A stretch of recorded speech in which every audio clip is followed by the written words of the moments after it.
Assalamualaikum warahmatullahi wabarakatuh. Nama saya Nadia Sari Salsabila dengan NIM 2003 10 10 10 426. Hari ini saya akan membahas tentang kartel, trust, dan pemboikotan. Saya dari kelas Hukum Persaingan Usaha 04 dengan dosen Bu Sri Uwalnya Rahayu. Yang pertama, saya akan membahas tentang kartel. Jadi, menurut Black's Law Dictionary, kartel merupakan kombinasi antara produsen dari produk apa saja yang bergabung dalam satu kepentingan untuk mengendalikan harga dan produksi, sehingga dapat memonopoli dan membatasi persaingan dalam industri atau komoditas tersebut. Dalam suatu struktur pasar yang kompetitif di mana pelaku usaha yang berusaha di dalam pasar tersebut jumlahnya banyak serta tidak ada hambatan bagi pelaku usaha untuk masuk ke dalam pasar. Setiap pelaku usaha yang ada di dalam pasar tersebut tidak akan mampu untuk menyetir harga sesuai dengan keinginannya. Mereka hanya mengirim harga yang sudah ditentukan oleh pasar dan akan berusaha untuk berproduksi secara maksimal agar dapat mencapai satu tingkat yang efisien untuk berproduksi.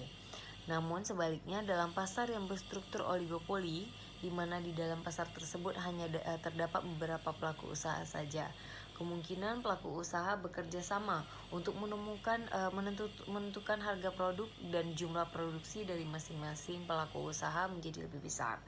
Jadi, oleh karena itu, biasanya praktik kartel dapat tumbuh dan berkembang pada pasar yang berstruktur oligopoli di mana lebih mudah untuk bersatu dan menguasai sebagian besar pangsa pasar. Di dalam Undang-Undang Nomor 5 Tahun 99 mengkategorikan kartel sebagai salah satu bentuk perjanjian yang dilarang untuk dilakukan oleh pelaku usaha. Karena di dalam pasal 11 undang-undang ini sendiri berbunyi pelaku usaha dilarang membuat perjanjian dengan pelaku usaha pesaingnya yang bermaksud sebenarnya untuk mempengaruhi harga dengan mengatur produksi dan atau pemasaran barang dan atau jasa yang dapat mengakibatkan terjadinya praktek monopoli atau persaingan usaha yang tidak sehat. Selanjutnya, praktik kartel. Praktik kartel merupakan salah satu strategi yang diterapkan di antara pelaku usaha untuk dapat mempengaruhi harga dan mengatur jumlah produksi mereka. Mereka berasumsi jika produksi mereka di dalam pasar dikurangi, sedangkan permintaan terhadap produk mereka di dalam pasar tetap, akan berakibat kepada naiknya harga ke tingkat yang lebih tinggi, dan sebaliknya jika di dalam pasar produk mereka berlimpah, sudah tentu barang akan berdampak terdapat penurunan harga produk mereka di pasar. Oleh karena itu, pelaku usaha mencoba membentuk suatu kerjasama horizontal untuk menentukan harga dan jumlah produksi barang dan atau jasa. Namun pembentukan kerjasama ini tidak berhasil karena para anggota seringkali berusaha berbuat curang untuk keuntungannya masing-masing. Pada umumnya terdapat beberapa karakteristik dari kartel. Yang pertama, terdapat konspirasi antara beberapa pelaku usaha. Yang kedua, melakukan penetapan harga. Yang ketiga, agar penetapan harga dapat efektif, maka dilakukan pula alokasi konsumen atau produksi atau wilayah. Yang keempat, adanya perbedaan kepentingan di antara pelaku usaha, misalnya seperti karena perbedaan biaya. Oleh karena itu perlu adanya kompromi antara anggota kartel, misalnya dengan adanya kompensasi dari anggota kartel yang besar kepada mereka yang lebih kecil.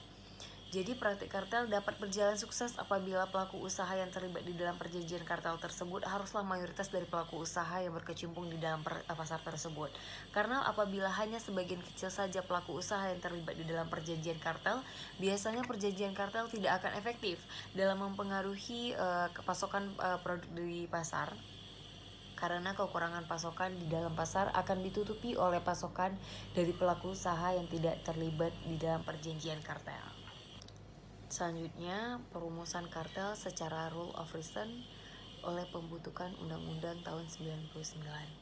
Undang-Undang Nomor 5 Tahun 99 dapat diartikan pelaku usaha dapat membuat perjanjian dengan pelaku usaha pesaingnya yang bermaksud sebenarnya untuk mempengaruhi harga dan mengatur produksi atau pemasaran suatu barang atau jasa, asalkan tidak mengakibatkan terjadinya praktik monopoli atau juga persaingan yang tidak sehat.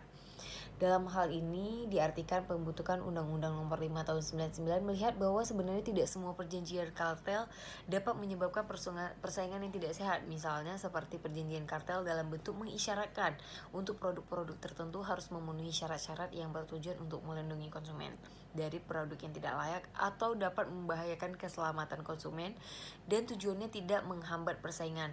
Pembuat Undang-Undang Nomor 599 ini mentolerir sebenarnya perjanjian kartel seperti itu.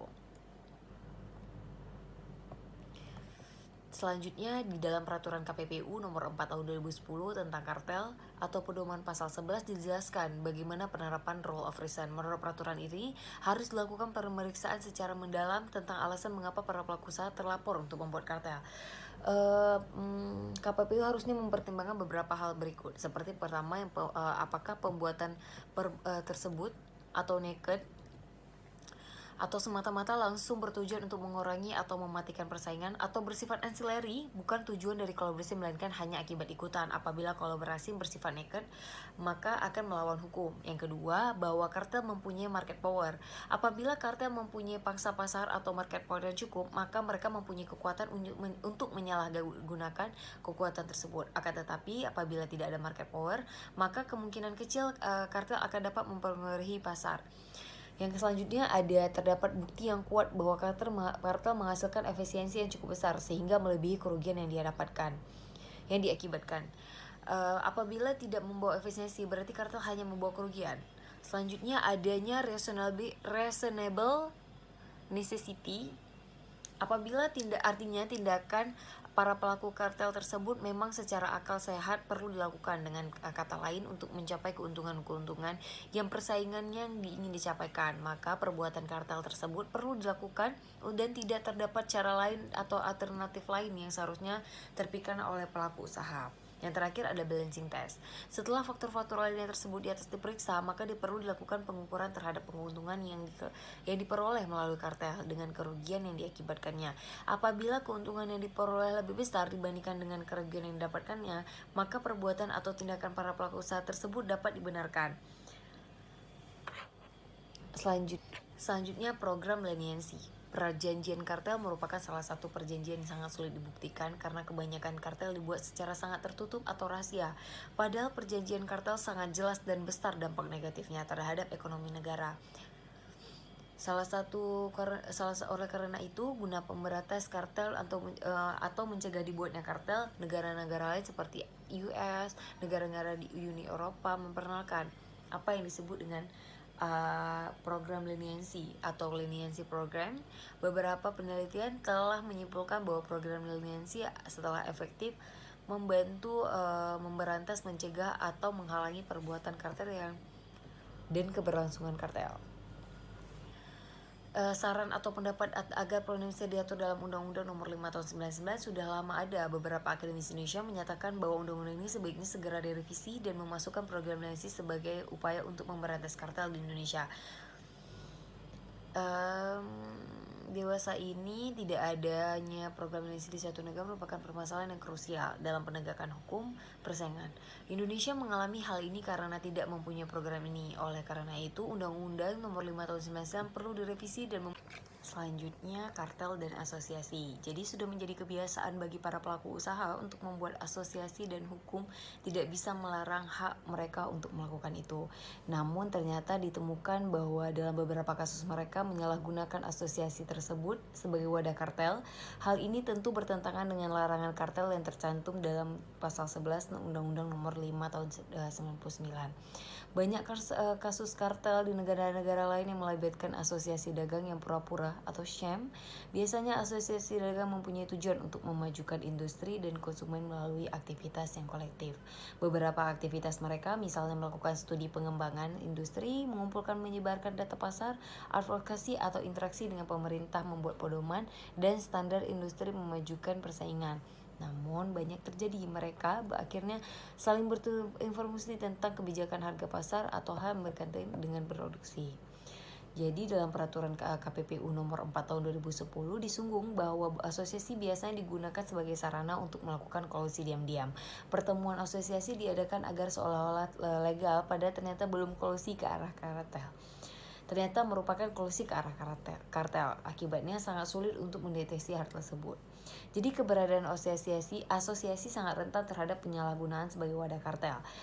Diharapkan dengan adanya peraturan KPPU nomor 4 tahun 2010, pelaku usaha memperoleh pedoman yang tepat tentang kartel sehingga tidak menjadikan asosiasi mereka menjadi kapitulasi kartel. Selanjutnya, saya akan membahas tentang trust. Untuk dapat mengontrol produksi atau pemasaran produk di pasar, ternyata para pelaku usaha tidak hanya cukup dengan membuat perjanjian kartel di antara mereka, tetapi mereka juga terkadang membentuk gabungan, perusahaan atau perseroan yang lebih besar atau trust dengan tetap menjaga dan mempertahankan kelangsungan hidup masing-masing perusahaan atau perseroan anggotanya.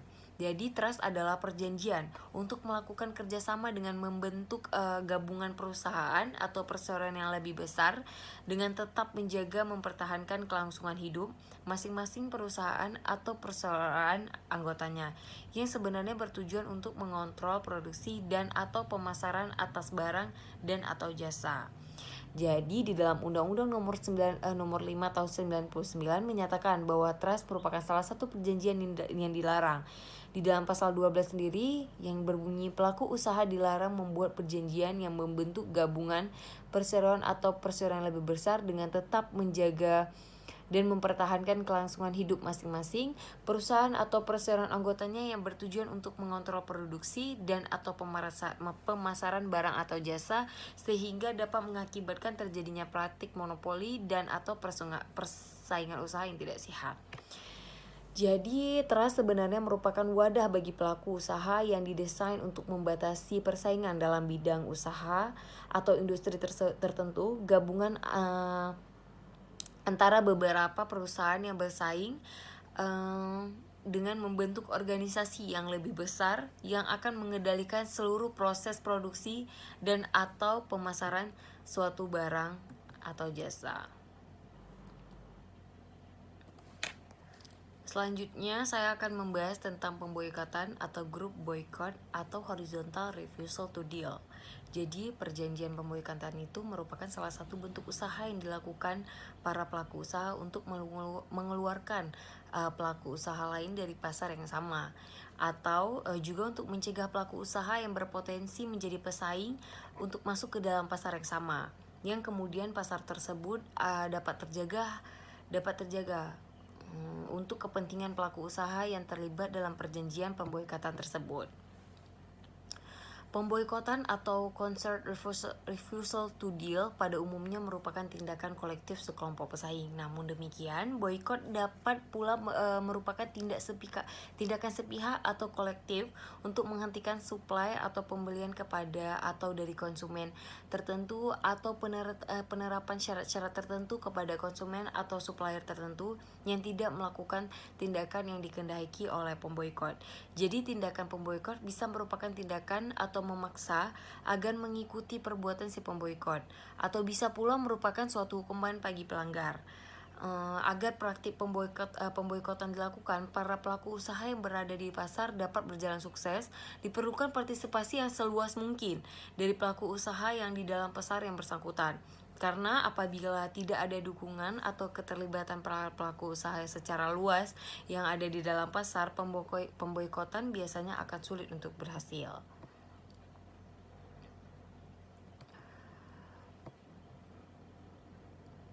Namun dikatakan pula boikot dapat pula mempunyai dampak yang pro kompetisi, yaitu menimbulkan efisiensi. Misalnya perjanjian pembelian bersama yang dilakukan pengusaha-pengusaha kecil mungkin akan menjadi efisiensi karena akan memenuhi skala ekonomi dan menghemat dari sisi penyimpanan.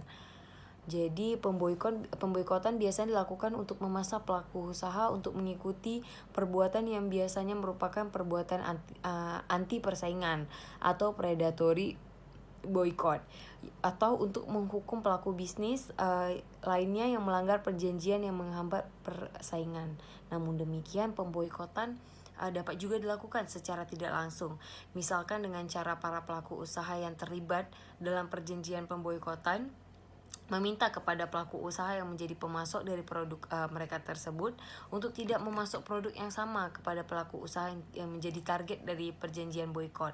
Sehingga apabila si perusahaan pemasok tidak mengindahkan larangan tersebut, maka para pelaku usaha yang melakukan pemboikotan akan memutuskan hubungan dengan pemasukan tersebut, mencari pemasukan lain.